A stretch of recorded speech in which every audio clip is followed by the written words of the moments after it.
Hi, good morning, everyone. It is 11 a.m., so we're going to get started. Thank you for joining us today. I'm Olivia Baroni with SBP. We do have a large group, so we just ask that you keep your mics muted throughout the presentation. If you have any questions or comments, please type them in the Q&A box and we'll get to them at the end. Please note that today's webinar is being recorded.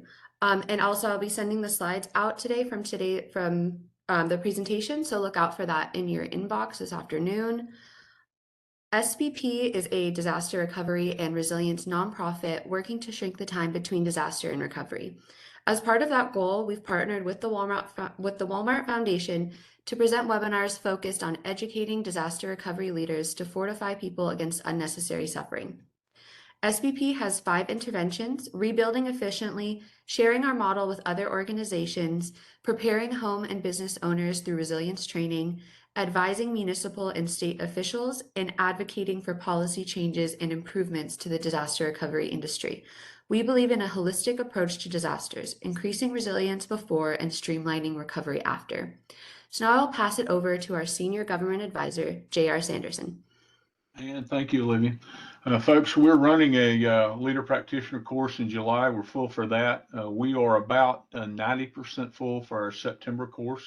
The September course is going to be an interesting one in which we are focused exclusively on mitigation, whether that be from a legacy grant or mitigation activities that we're going to be seeing in the DR in the future. So if you're interested in attending any of those, please let Olivia or myself know.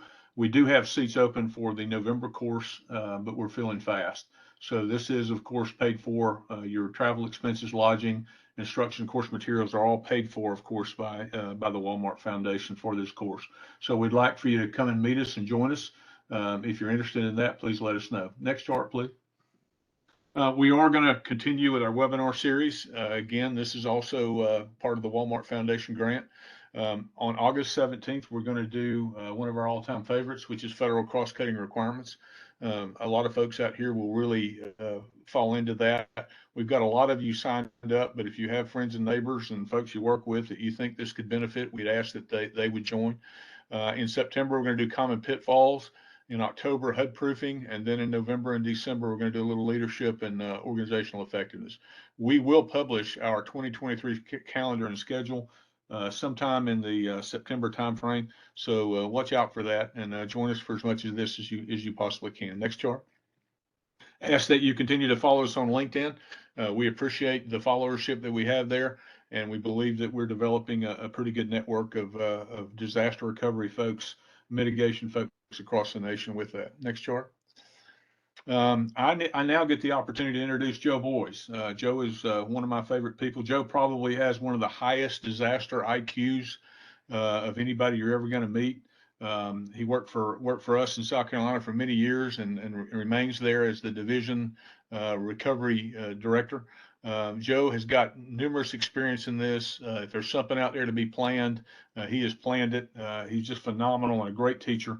Joe also is taught at the University of South Carolina from his alma mater, as he has a Master's of Public Administration from them. So with that, folks, I'll turn it over to the great Joe Boyes, and he will educate and enthrall us. So go for it, Joe. Thank you, sir. Next slide, please. So our focus today is on mitigation administration, and we are basically dealing with 2 different audiences here, and I'm going to do my best as we move through this presentation to point out areas where there are differences between how what we call the legacy grantees, those are the ones who received an actual CDBG-MIT allocation through the 3 federal register notices you see on the screen there, versus the kind of the future, the CDBG-DR mitigation set aside of 15% that was found in the 2 notices that went out earlier this year. And once again, I'll point out for legacy grantees, we still have a long time to go before these programs are going to end. So if you see something's not working, go back to the drawing board, figure out what your issues are, and identify ways to make your programs work. And as always, the SBP Advise team is happy to come do an assessment of an activity or a program, whatever you need. They stand by to help you with that. Next slide, please. So let's take a look at the basic action planning process. You're typically going to have your disaster. Immediately after your disaster, you're going to start gathering all your data.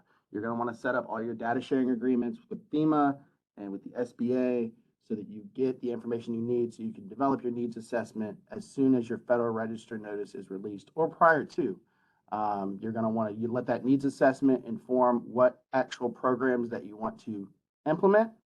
And then that middle step there, your capacity assessment, your implementation plan, and your certifications are where the bulk of the work we're going to talk about today should be taking place from a policy development standpoint. And all of that is going to inform your action plan. And then, of course, your policies and procedures will expand on what you say you're going to do in your action plan as you go to implement your programs. Next slide, please. So in the Federal Register, HUD has set out basically 4 requirements of what a mitigation activity must do. So it has to meet the definition of a mitigation activity, which is generally pretty broad. It's any activity that seeks to prevent future disaster damage. It has to address the current and future risks that you've identified in your mitigation needs assessment, particularly focusing on the most impacted and distressed areas. And it has to be a CDBG eligible activity under Title I of the Housing and Community Development Act, or otherwise eligible pursuant to a waiver or alternative requirement. So generally, anything you can do under your typical CDBG program is going to be allowable in the context of this. And then finally, it must meet a national objective, those being benefit to the low to moderate income community, elimination of slum and blight conditions, or an urgent need. And keep in mind that legacy grantees cannot use slum and blight as a national objective unless you receive a waiver from HUD to do so. Next slide, please. So I want to focus here on the 7-day public comment, submit your administrative action plan to HUD so that you can access your administration funds to develop your full action plan. There's been a recent development in HUD from a policy perspective where in the past, the development of the action plan was considered a planning activity, because for something to be a planning activity, the end result of it should be a plan. So by its very nature, you would think an action plan is considered a planning activity. However, with the recent availability of the administrative dollars prior to having your final action plan approved, it's now the position of HUD that all of your costs associated with developing your action plan now need to be charged as administrative. So SBP is currently working to try to get some clarification on that and make a change, because it doesn't make a whole lot of sense. Planning by its very nature, action plan should follow to that. So that's a kind of a continuing development that you should keep in mind, particularly for those of you who are developing action plans for those 2021, 2022 mitigation dollars. Next slide, please. So today we're going to talk about 3 basic policy types. We're going to talk about your administrative or framework policies. This is all the stuff that's kind of dictated by the Federal Register notice. It's going to be all your federal cross-cutting stuff, and it's also going to be policies related to your support functions that help you actually execute your programs. We're going to talk about internal programmatic policies. These are going to be your activity-specific processes with standards for timeliness for all of the stuff that you're going to administer yourself as the grantee. We're also going to talk a little bit about external programmatic policies. And these are the policies that are going to be specific to any subrecipients that you might have. So you generally want to have policies that are specific to your internal programs as well as specific to your subrecipients, because not everything is always going to be the same depending on who's administering the program for you. Next slide, please. So when we talk about framework policies, these are policies that are generally required by HUD in order for you to access your funding prior to your program execution. And when we talk about financial management policies, you want to make sure that you have the proper systems and processes in place to ensure that you can accurately and timely make payments for any of the work that you're doing. You want to make sure that you have policies for your internal controls. You don't want to have the same people requesting draws as approving draws. So you want to make sure you have the staff identified who are going to be responsible for those various components. From a procurement perspective, you need to ensure that whichever procurement standard you're using, and if you are a state government, you have the option to use your state procurement policy so long as it is more stringent than the federal procurement policy. If your policy is not, then you need to follow the federal requirements laid out in 2 CFR 200. If you are a local government, you do not have as much flexibility. You generally have to follow 2 CFR 200. You want to make sure that you have policies in place for ensuring that you are not duplicating benefits under the Stafford Act. So you want to ensure that any funding received for disaster recovery is not going to be improperly accounted for whatever mitigation activity that you are conducting. And there's been some recent changes to the position of HUD on this when it comes to the area of a home buyout. We're still trying to kind of get clarification on if buyout counts as the same purpose as funding received from FEMA to do repair work, because those are two different activities. However, traditionally, grantees have been required to count money from FEMA for repair in their buyout calculation if it was not properly spent on repairs. You want to ensure that you have policies in place so that you're making timely expenditures. Fast money makes fast friends. So the stronger your policies can be on setting a deadline for getting payments out the door, the better off you're going to be. And that needs to be properly submitted invoices. So if your invoice is not correct that you received from a contractor or a subrecipient, you get back to them. Don't do their work for them. Make sure that you're getting proper invoices and then you're making timely payments. When we talk about audit policies, you will really want to specify what minimum percentage that your audit staff is going to be looking at your activity based on the type of activity. And a good rule of thumb is, including but not limited to. You don't want to restrict your audit staff's ability to look at every single corner of your program. However, you may want to specify exactly what you insist that they look at and then what you want the reporting to look like that comes from that review. I would encourage you to have a standardized form and make sure that any information that your audit staff is looking over is then uploaded to your system of record as proof that you are actually auditing your programs properly. You want to have your citizen participation plan in place. Outreach is an incredibly critical component to both disaster recovery and mitigation. If you don't know where the problems are, you can't really solve them. So having a strong citizen participation plan, making sure that you have language access for those who may not speak English is going to be critical. And then you also want to have your fair housing policies in place so that you can ensure that you are not overlooking those vulnerable populations or further disadvantaging historically disadvantaged populations. And fair housing has really been played a much larger role in recent activity through HUD. So there's more of an emphasis on ensuring that we are trying to do the best for all of the most vulnerable citizens. And I would strongly encourage you to use the checklists that are available on the HUD Exchange to save yourself work. Copy and paste. Don't try to get too creative with it. They're going to lay out exactly what you need to have. So use that checklist and ensure that you have all your policies in place so that you can get to your money as quickly as possible. Next slide, please. So I want to take a minute to talk about cost reasonableness. The documentation of cost reasonableness is incredibly important for every single activity that you're doing. So cost must be allowable, reasonable, necessary, and allocable. And then 2 CFR 200 subpart E is going to really give you a lot of detail on what exactly that means. Just in general, allowable means it has to be something that's allowed under the Housing Community Development Act. Reasonable means it should be a prudent cost a prudent person would incur under similar circumstances. So is it necessary and appropriate? You should look at what market prices are. And this gets a little challenging in this kind of COVID environment where cost for everything has really skyrocketed. But you can't just assume that the lowest bid you receive must be reasonable because it's the lowest. Because what often happens is a contractor may not necessarily fully understand the scope of work that you're looking for. So the old adage, they'll bid it low and watch it grow. They'll get on board and you'll say, well, no, I actually wanted you to do this and this and this. And they'll say, oh, well, that's going to cost, X, Y, and Z more. So you really want to make sure that you're getting third-party documentation of typical costs before you're entering into any contracts, because just accepting the lowest bid is not proof of cost reasonableness. And you need to document in your system of record how you have determined that all of your activity costs are reasonable. And that can be as simple as a memo laying out what your process was for identifying it. It could be a sample. It can be some third-party software that you may have used, such as Xactimate for construction costs, or some engineering software for some engineering costs.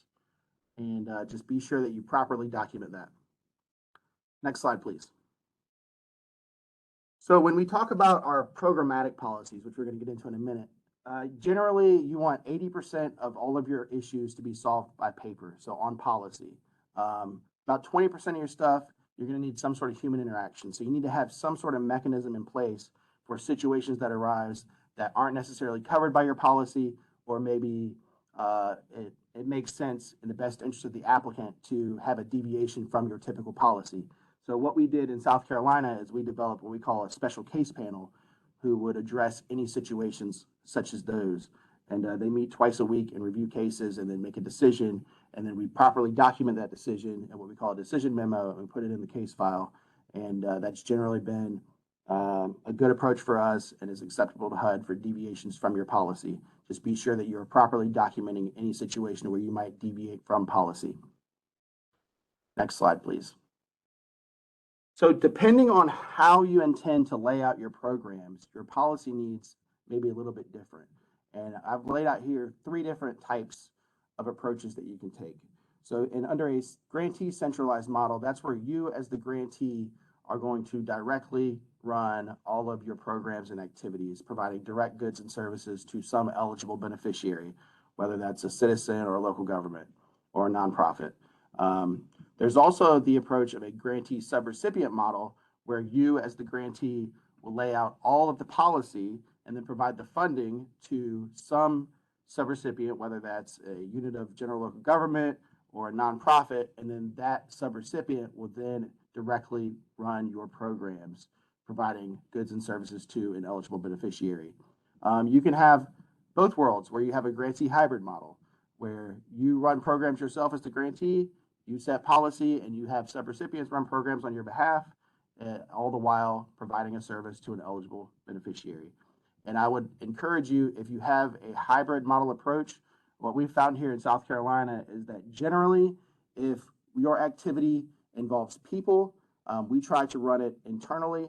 If it just involves things, I think you're a little safer from a subrecipient perspective because a sewer pipe doesn't necessarily care how it's treated as it flows through your process flow, whereas your citizens tend to get a little angry if they're receiving a service that's different than one of their neighbors, whether that's in a neighboring jurisdiction or even in the same general area. So we found that we've had much more success having our people-centric activities managed internally. So I would encourage you to take that into consideration as you are running your programs. Next slide, please. And from a policy perspective, generally, if you have more control, you can tend to be less specific in your policy layout because you have a lot more flexibility internally to modify that without much heartburn from a ton of subrecipients. If you're going to have less control, that is, your subrecipients are going to be doing more of the work, I would encourage you to be far more specific in your policy and get it right on the front end because you do not want to have to continually be changing your policy documents and then getting them all out to all your subrecipients. And then what you'll find is that, some are going to be far more adept at adopting those policies much quicker and implementing them much quicker. So if you can be as specific as possible on the front end, if you're going to have less control over the activity, you'll find that you'll have far more success in achieving successful outcomes. Next slide, please. So here are some considerations that we took into account when deciding whether or not someone should be a subrecipient in our program. Some of the stuff that we looked at, we've kind of looked at the agency background and what their program experience has been. Many of you have entitlement communities within your jurisdictions who have had years and years of experience in managing traditional CDBG programs. I would encourage you, if that's the case, for you to reach out to HUD if you're considering them as a subrecipient. Just ask how their experience has been in executing those programs.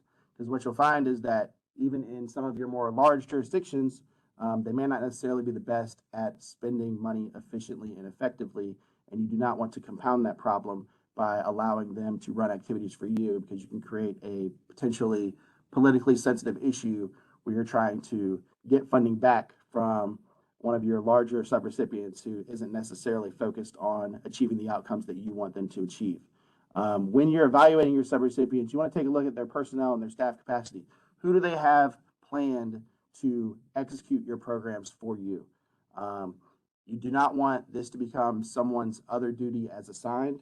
And that's the kind of the worst possible thing that can happen for you, because if it's not their focus, they're going to focus on the stuff that matters to them. So you really need to have dedicated staff working on your activities for you.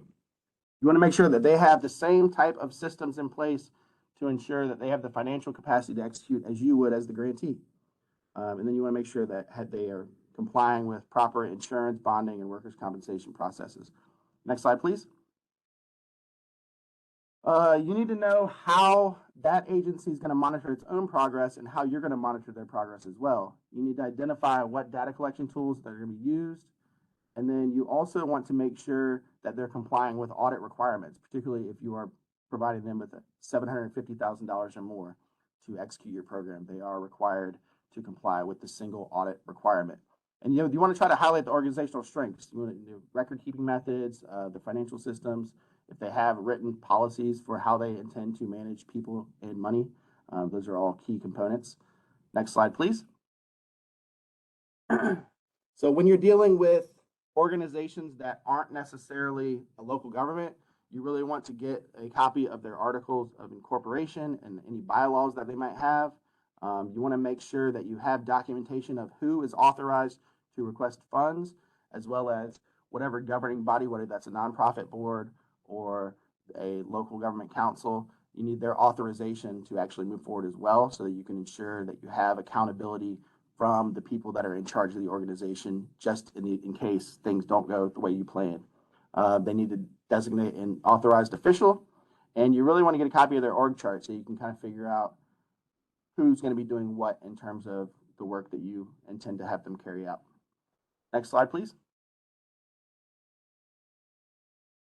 So as I mentioned, you really want to evaluate their experience in running programs similar to what you're trying to do, as well as past performance. And I would strongly encourage you, once again, if they are a CDBG entitlement community, talk to HUD. HUD is very open about, how things are going. They might be a little bit cryptic in the way they say it, but you can generally get a feel for whether or not HUD thinks it's a good idea for you to make this entity a subrecipient. You need to know about any recent problems, if there are unresolved monitoring findings, the type of citizen complaints they may have received. I would say having received a citizen complaint, it maybe necessarily isn't a red flag, because no matter what, you can't please everyone. But if you have kind of a repeated pattern from multiple citizens, generally want to consider another route rather than making them a subrecipient. And you should really evaluate the status of their FEMA approved mitigation plan.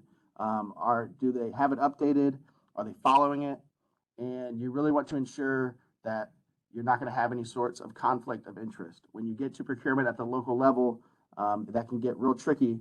You don't want to have a situation where you have a town council member who owns the concrete company who's going to be bidding on all the work. So you need to make sure that you've evaluated all those elements and ensure that you're not going to set yourself up for fraud, waste, or abuse. Next slide, please. Let's see. Yeah, from a staffing perspective, this is really critical. Not just having the body in place, but they need to have the experience to actually do what it is you're trying to get them to do. And don't let history repeat itself. So if you've already used someone as a subrecipient in the past and things aren't working well, don't pile more money onto the same problem, even if it's a different program. If you know it's not going to work, if there are going to be issues, I would encourage you to seek a different solution. Next slide, please. So you really want to standardize how you're going to have your subrecipients report to you. I would encourage you to have a form and make sure that you align your monitoring with giving yourself enough time to get all of that information into DRGR so that you can complete your QPRs on time.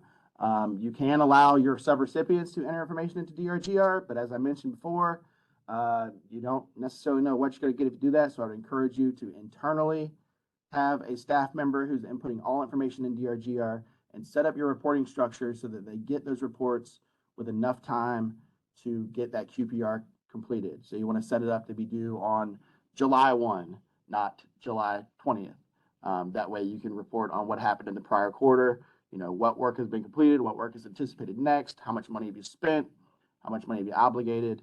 All of that is important information when monitoring the progress of your subrecipients. And I would also encourage you, from a monitoring perspective with subrecipients, you can't just have desktop monitoring. You need to have some folks who actually get out in the field and make sure that work is being completed.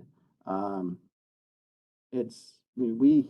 have a group of guys who spend pretty much every day out and about checking on work in the field, sending reports, uploading that information to our system of record. And it's been incredibly valuable for us to keep projects on track as well as identify issues before they spiral out of control. So I'd encourage you to not just do desktop monitoring, but actually have your staff in the field from time to time checking on the progress of projects. Next slide, please. So this is mitigation administration, and in the CDBG-DR and mitigation world, we're tied to no more than 5% of our money can be used on what's called administration. So it's incredibly critical to protect that 5% administration budget and put as much of the work as you possibly can as activity delivery costs rather than administration. And the way that we've done that here is on our timesheets, where we'll lay out specifically whether by the hour the work was completed was admin, whether it was activity delivery tied to a specific buyout or infrastructure project, whether it was planning costs. And that's been very helpful for us to manage those admin dollars. And I would encourage you, as soon as you start contemplating a new project and you have staff working on that project, start tracking that time from the beginning as activity delivery rather than defaulting to admin, because that's going to allow you, once the project is approved, you can take all that time and then allocate it specifically to the project budget rather than having to go back and reallocate time from admin to the project. It's a lot cleaner if you do it that way. I would assume the project's going to move forward. If it doesn't, then you do need to allocate that time as admin. The only exception being for housing rehabilitation. But anything else, if there's activity delivery costs for a project that does not move forward, it will need to be reallocated as admin. Next slide, please. So here are some examples of what administrative costs are versus activity delivery costs. Basically, any activity that you're doing that's going to help an eligible beneficiary achieve an eligible national objective can be considered activity delivery cost. So your staff needs to get in the mindset of assuming that the work that they're doing is activity delivery cost until proven otherwise, that we can really protect that 5% admin and properly document that time on a timesheet. It doesn't need to be to the level of I spent 5 minutes talking to Miss Jones about her potential buyout project. It can just be 1 hour on buyout project A. But you do need to have it documented, and you do need to have those timesheets signed off on by somebody with knowledge of the person doing the work, and that is sufficient evidence of documenting activity delivery costs versus administrative costs. Your administrative costs should really just be your salaries of any executive officers who have oversight, compliance oversight, admin support, so your legal, your finance, your accounting, a lot of that is going to end up being admin costs. Your QPR reporting costs are going to be admin. If you're developing program-wide policies, that is an admin cost. If you're going out and talking to your state representative about the progress of the program, that time is going to be administrative. But pretty much anything else needs to be activity delivery. And you can see the list there on your screen. I'm not going to read that to you. I can assume we can all read that. But if you want more detail, you can find out at 24 CFR 570, 201 to 204 for what exactly activity delivery costs are. Next slide, please. So whenever you are accounting for activity delivery cost for your activity budgets, you need to be budgeting for that in DRGR. You cannot have activity delivery as an activity. It needs to be tied to some other activity budget. So what we did in South Carolina in our mitigation program is that if we knew our project budget was going to be $10 million, we would tack on 2.5% into the budget for DRGR to account for our staff time working on that. And we've been tracking it, and generally we've been pretty good about staying under that 2.5%, but it's really helpful in ensuring that you're accounting for that activity delivery costs in the overall scheme of your grant. So I would encourage you in DRGR to kind of beef up your budget for your activity to account for your staff time. That way you're not scrambling at the end trying to figure out where you spend all this extra money. Next slide, please.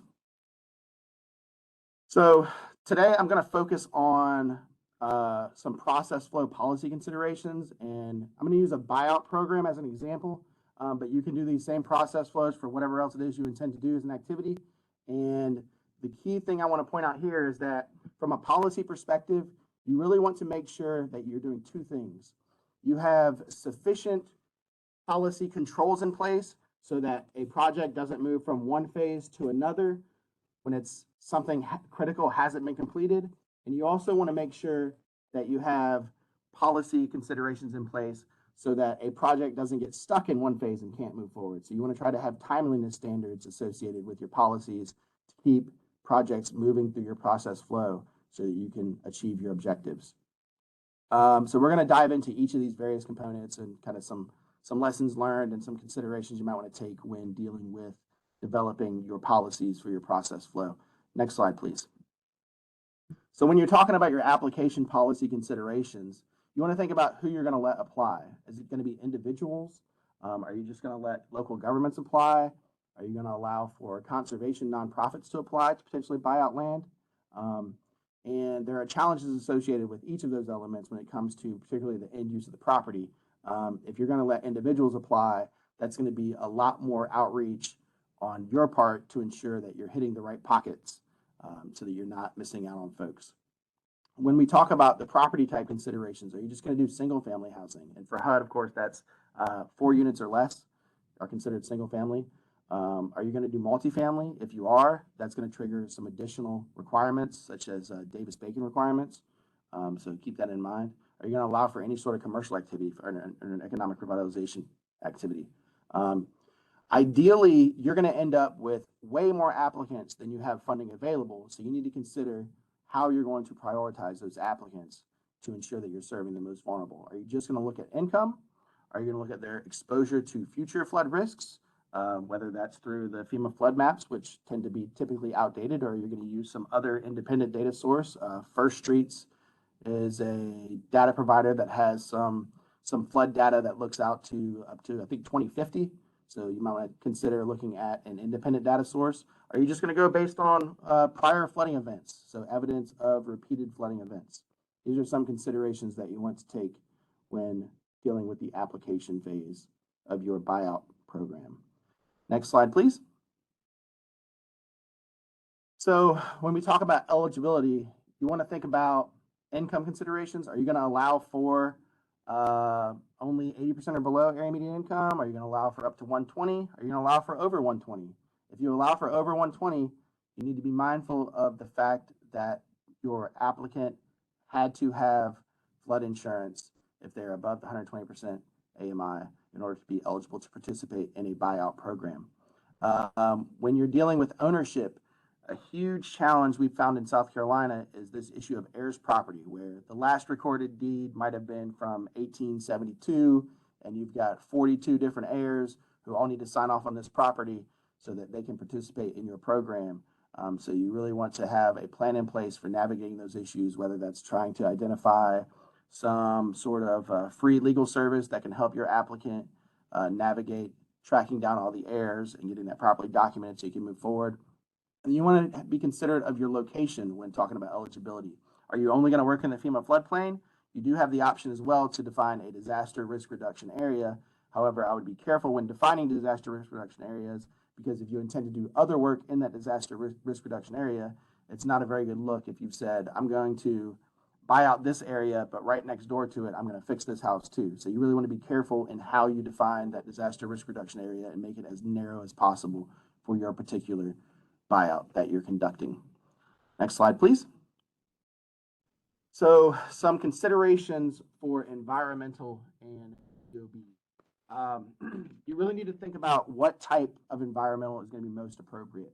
If you know generally the area where you want to work, but you have not identified specific properties that you want to buy out, then you can take what's known as a tiered approach, where you do a tier 1 broad review, which tries to identify all the issues from an environmental perspective, which are going to apply for any property within the area, like whether it's county or a city that you intend to work. And then once you have identified the specific property, you'll then do what's called a tier 2, where you identify all the issues that are specific to that site. So it's a site-specific review. If you know exactly where you intend to buy out prior to completing the environmental, then you're going to have to create an environmental assessment at an EA. It's kind of a traditional EA. So depending on what your application pool looks like, that's going to dictate which type of environmental that you want to do. For duplication of benefits considerations, you need to have access to FEMA IA data, flood insurance data, SBA data, and any other fund sources such as private insurance. And I want to point out now that HUD recently developed a new data sharing agreement with HUD that grantees can sign on to, which will really open the pipeline to get that FEMA individual assistance data much quicker. So I would encourage all of you, if you have not done so already, to enter into that data sharing agreement so you can get access to that data. And for those of you who have an ear with HUD, I would encourage you to encourage them to set up a similar data sharing agreement to get NFIP data, because it can be oftentimes a challenge to get NFIP data, even though you would think with both programs being run by FEMA, you would have consistency. That's not necessarily been the case historically. Let's go to the next slide. So when thinking about your offer, you want to consider the valuation determinations. You have to decide if you're going to use pre-disaster value or if you're going to use current fair market value. You want to have a mechanism in place to allow your applicants to appeal the value of their home.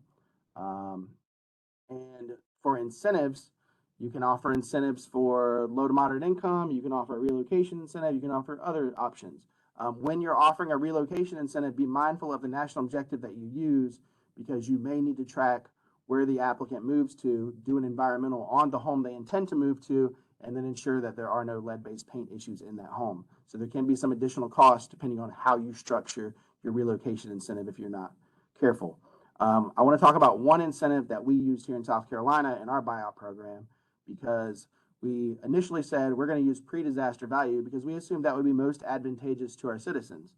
But what we found is that with the housing market going crazy, a lot of the current market values were significantly higher than those pre-disaster values, particularly in our more heavily populated areas.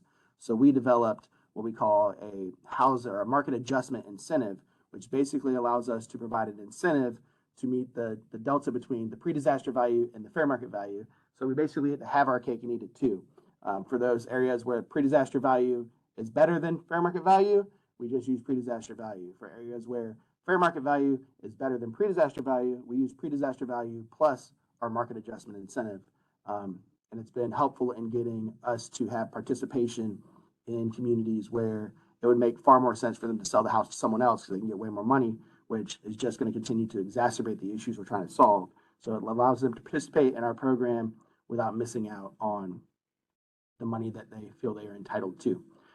When you're talking about your national objective considerations, you have some options here. I want to highlight the difference between LMI direct benefit and LMI area benefit.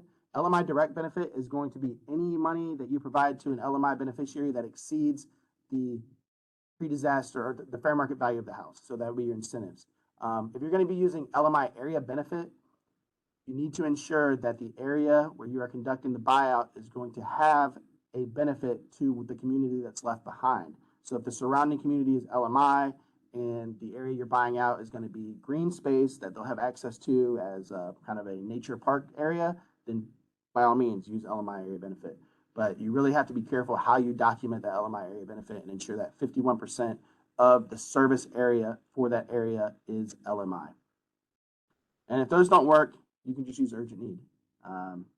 It's pretty much a broad catch-all for everything else. And I want to point out here that, you see the little chart at the bottom. We had a cap of $250,000 on our program, mostly because HUD requires you to define your maximum benefit in your action plan. But we, once again, as we found in area with high housing value growth, some of those homes with our incentives ended up exceeding that $250,000 cap. So we had the administrative out of using our special case panel on a case-by-case basis to determine whether or not it was reasonable to exceed that cap. And then we properly documented it and we were able to move forward. Next slide, please. So when you're dealing with your closing, you really want to have a finance checklist to ensure that all the documentation is in your system of record before you issue a payment. Your finance staff is really your last line of defense before those dollars go out.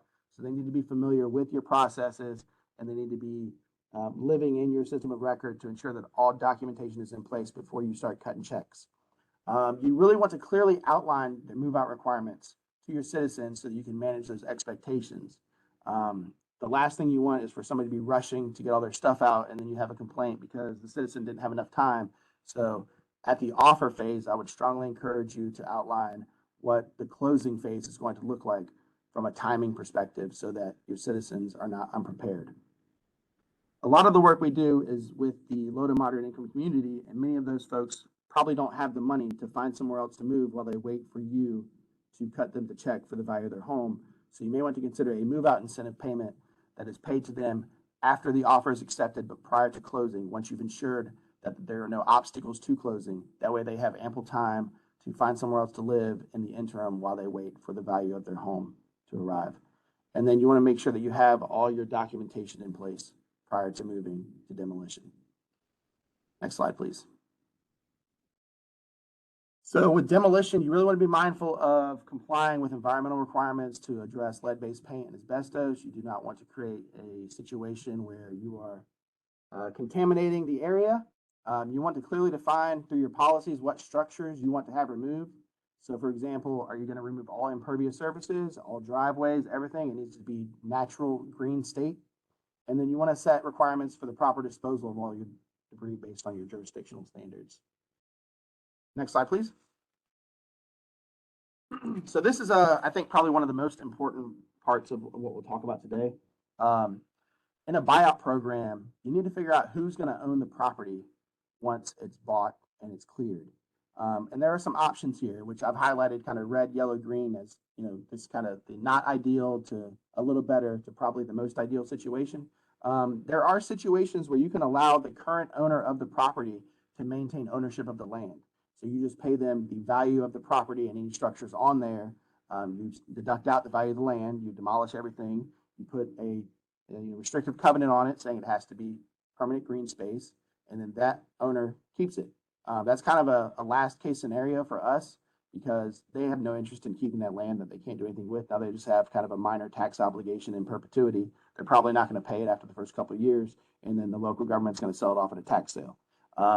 Another option that is a little better is that if you have an adjacent property owner that's not participating, you can allow them to take ownership of the property along with the restrictive covenants, and they can use it as a side yard or some additional parking or a little field next to their house to play in. If that doesn't work, there's an option for perhaps a conservation nonprofit. If you have a large enough area of land, typically they may be interested in taking ownership of that so that they can conserve it so that it is not developed in the future. The ideal scenario for us is that whatever local jurisdiction the property is located in will take ownership of that property. That's whether that's a city or a county or a town. The big issue there is that it can be challenging, particularly if you have lower resource jurisdictions. They're not necessarily interested in owning property that they can't do anything with. You're taking away their tax base as it is. So you really have to kind of finesse your way into getting them to take ownership.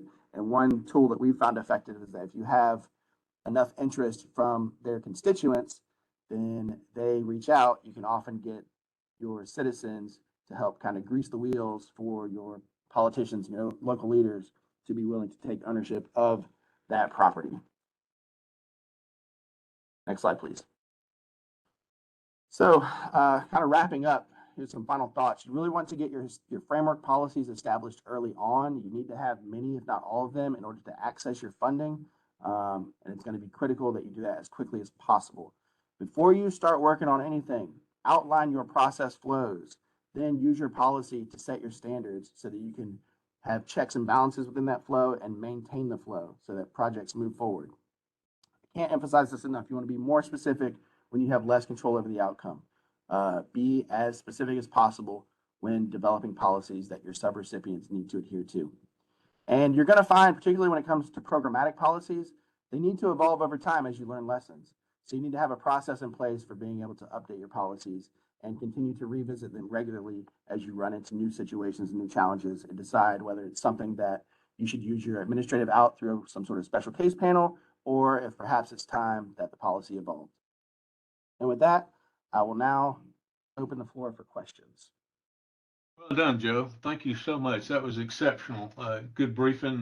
Really, really good layout there. Folks, if you have any questions, please type them into the chat box. We're monitoring that. So if you have questions or comments or anything you'd like to ask, we're certainly be interested to see that and get any feedback that you may have for it.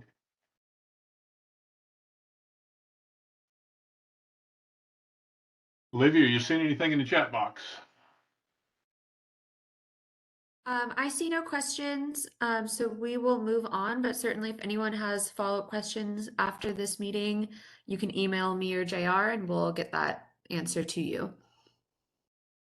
Well, terrific. All right, folks, again, if you'd like to learn more about what we talk in these webinars, we do this in our in-person training. We do it at our regular, what we call Leader Practitioner course for CDBG-DR and CDBG-MIT grantees.